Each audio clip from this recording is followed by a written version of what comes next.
1980s, bin Laden worked with operatives from U.S. intelligence, the Pakistani military, and Arab states. They ran a wide-ranging covert network that recruited and financed Muslim fighters to battle the Soviet army. The hijackers that were trained at U.S. military installations and protected by the FBI and CIA. The military exercises leading up to 9/11, and those that took place as the attacks occurred. Open line.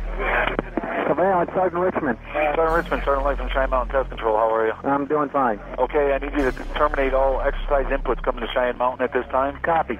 And stay on loop until I verify that the connectivity is disconnected on the exercise side only. Okay, no, do not do any more inputs on the exercise side and stand by. I got Cheyenne Mountain on the line. Terminating all exercise inputs. So, over, in case you didn't know, there's exercise. Oh, yeah. The Black Ops program, Able Danger, and the shadow government involvement. This morning we learned that the Vice President wasn't the only one sent to an undisclosed location on September 11th, that an entire backup government was and is still there and may be there for as long as anyone now at least can imagine. As well as much, much more. The government has lied about 9/11 repeatedly and used it to dominate the Middle East, while creating an evolving police state here, encroaching on civil liberties at home. And of course, building a new world order. There is a chance for the President of the United States to use this disaster to carry out what his father, a phrase his father used, I think, only once, and hasn't been used since, and that is a new world order. We know now that September 11th of 2001 was the beginning of what we might call a new world order. The new world order that this president's father talked about with such great enthusiasm seems to be high on the agenda of this administration. Under the second Bush administration, massive amounts of civil liberties were openly and brazenly taken away following 9/11. The passage of the Patriot Acts, the Military Commissions Act, and other horrifying anti-constitutional legislation was enabled by the incredible amount of fear generated by the media, all in the name of keeping us safe here at home. The war itself would create huge profits for the military-industrial complex, and the globalists would seize even more power and control over Middle Eastern resources in what they planned to become a Eurasian Union under their control. Although the establishment claimed to be fighting for our freedom abroad, they were destroying our sovereignty by stealth. Expanding on NAFTA, they were able to consolidate power on the domestic front by deindustrializing the United States through CAFTA, the Central American Free Trade Agreement, as well as the SPP, the Securities and Prosperity Partnership. Opponents, however, say the initiative is nothing less than a plan to create a North American Union that would eliminate sovereignty for all three nations. Building on the North American Free Trade Agreement, the NAFTA section of the Commerce Department is busy drafting laws and regulations for a North American Union, a union of Canada, America, and Mexico. The President has attended secret meetings and signed at least 2 agreements under the Security and Prosperity Partnership Program. The stated goal established by Presidents Bush, Fox, and Prime Minister Paul Martin is integration by 2010. It's a plan from the business elites, the political elites, that will cost more American jobs, cost American sovereignty, but it would fulfill the President's father's vision.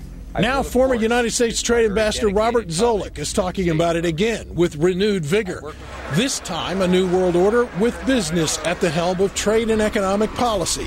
It's an agenda that goes hand in hand with the United States, Mexico, and Canada, working quietly and behind the scenes to promote a common market with common deregulation for the benefit of multinational corporations. It's remarkable to me, the arrogance, the idea of just simply throwing away the nation's sovereignty, but they're trying to do so in so many ways. People better understand that they mean exactly what they're saying. It's a new world order they're trying to create.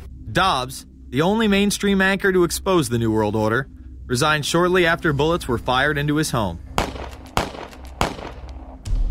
The elite do not plan on waiting around for these unions to be formed before implementing the next step in global government.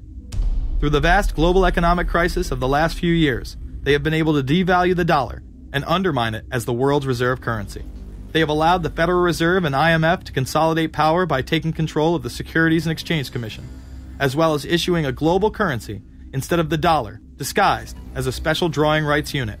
This aspect of the New World Order was announced at the G20 in April of 2009. There is a big thing that's going to happen in London at this G20, and then they're hiding it, they're camouflaging it, they're not talking about it. Coordination of international regulation. What they are going to do is to put our Fed and our SEC under the control, in effect, of the IMF. The New World Order, that's what they're planning in there, is to undermine the U.S. currency, and it's just really sad. What it really is putting the American economy under international regulation. Yeah. And those people who have been yelling, oh, the UN's going to take over global conspiracy government. Theorists. They've been crazy, but now they're right. There's 20 or whatever people in the G20. Say there's 20 ministers. Thousands of us, and we can't get our voices heard. When Geithner said he would be open to the idea of a global currency last week, yeah. Those conspiracy people had said and suggested that for years. Right. You're not wrong. Cash is becoming weeded out.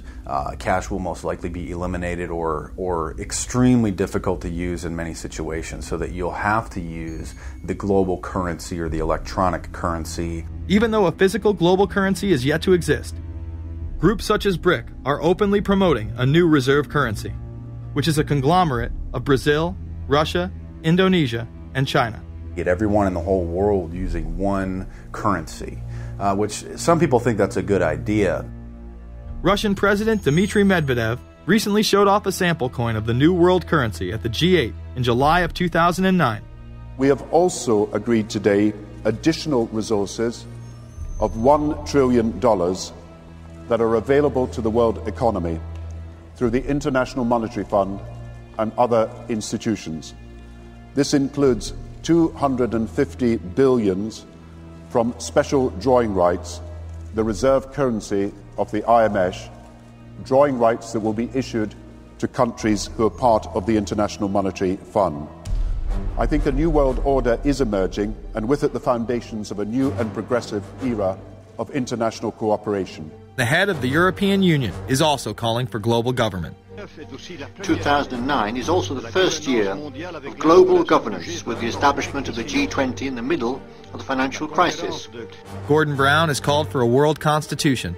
We now need nothing short of a world constitution for the global financial system. Both Gordon Brown and Barack Obama had been groomed to be the next Anglo-American spokesman for this new world order after Bush and Blair stepped down. Here is Gordon Brown in front of the CBI prior to him being chosen to become Prime Minister. And it's only now that we can begin to understand that the world order that globalization brings and what it's going to look like. But what does the new world order mean for countries like ours who are looking to succeed? And the question for us is how we meet and master all these challenges to ensure that Britain enhances its competitiveness in the process and realizes what I believe is our destiny of success in this new world order. A new world is emerging. It is a new world order with significantly different and radically new challenges for the future. President Barack Obama has also espoused similar views on globalism. Here he is in Berlin, Germany, in July of 2008, in what media have dubbed his New World Order speech. Well, there have been extraordinary scenes in Berlin tonight as thousands of people gathered to hear Barack Obama deliver key foreign policy speech on his current European tour. The Democratic presidential hopeful laid out his vision for America's place in a new world order. In this new world, such dangerous currents have swept along faster than our efforts to contain them. And that is why we cannot afford to be divided. No one nation, no matter how large or powerful, can defeat such challenges alone. But the burdens of global citizenship continue to bind us together. In this new century, Americans and Europeans alike will be required to do more, not less. Partnership and cooperation among nations is not a choice. It is the only way, the one way, to protect our common security and advance our common humanity. That is why America cannot turn inward. That is why Europe cannot turn inward. America has no better partner than Europe. Now Now is the time to build new bridges across the globe as strong as the one that binds us across the Atlantic. Now is the time to join together through constant cooperation and strong institutions and shared sacrifice and a global commitment to progress to meet the challenges of the 21st century. Barack Obama also became the first sitting president to ever become the chair of the Security Council for the United Nations, which only further cites his allegiance to world government. In an era when our destiny is shared, power is no longer a zero-sum game. No one nation can or should try to dominate another nation. No world order that elevates one nation or group of people over another will succeed. No balance of power among nations will hold. The traditional divisions between nations of the South and the North make no sense in an interconnected world. I think his task will be to develop an overall strategy for America in this period when really a new world order can be created. It's a great opportunity. The globalists, who know that Obama is going to promote their plan, want to make him such a superhero that nobody will question what he's doing. He is very much a product of the system that he is now technically in charge of. Obama alone, or the Democrat Party alone, is not responsible for his massive rock star status. It's been done by the media. This establishes that Obama is an unapologetic globalist who holds no one nation above another, despite its policies. Perhaps we should move towards a society more like China if that's the case. After all, on the 60th anniversary of the communist Mao regime takeover, the Empire State Building, once a proud symbol of the United States, was lit in the colors of the Communist Party halfway across the world. In fact, following the United Nations Copenhagen Conference in December of 2009, the Washington Post ran the headline, "Copenhagen Climate Deal Shows New World Order May Be Led by U.S., China." The Copenhagen Conference was disguised as a summit that would save the planet from man-made global warming by cutting carbon emissions. When taking a look at the almost 200-page document that was being proposed, it becomes evident that this was yet another attempt to establish global government and set up a global tax. In Section 38, it states, "The scheme for the new institutional arrangement under the Convention will be based on three basic pillars: government, facilitative mechanism, and financial mechanism." In Section 47, subsection F, it discusses cap-and-trade schemes and carbon taxes and the use of new and existing flexible carbon market mechanisms. These cap-and-trade schemes were just that, a scheme to further transfer the wealth from the poor to the ultra-rich.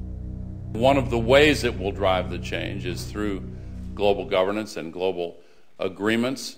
The fact that our president even attended should be considered treason. Just weeks before the conference, ClimateGate hit the media.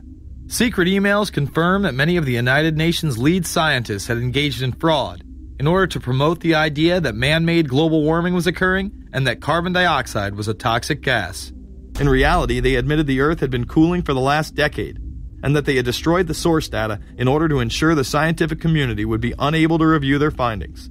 Bill Jones was forced to resign from his position at East Anglia University, and Penn State has launched an investigation into Michael Mann. Because of the scandal, many countries refused to sign the agreement, and instead only 25 heads of state, including rock star president and savior Barack Obama, signed a much shorter and broader accord. The document states that a high-level panel will be created, and that parties will be subject to domestic auditing, supervision, and assessment. The climate conference in Copenhagen is another step towards the global management of our planet. The idea that carbon dioxide, the life force for plants here on Earth, is a toxic gas and should be taxed is laughable. There have been numerous periods of time in which the Earth has had vastly more carbon in the atmosphere than present day. In areas where there have been volcanic eruptions which emit large amounts of CO2, plants have benefited, and there is no negative impact on the surrounding environment, as well as indigenous people from the excess carbon dioxide. The globalists promote this theory to keep mankind in fear, not only for the establishment of a global government and a global carbon tax, but the literal control of the entire planet. An even darker side to the scam of man-made global warming exists. In reality, it's about population control. Ted Turner reveals himself here in this interview with Charlie Rose. We've got to stabilize the population. When I was born, there were what's wrong with the population? I mean, with too many people. That's why we have global warming. We have global warming because too many people are using too much stuff.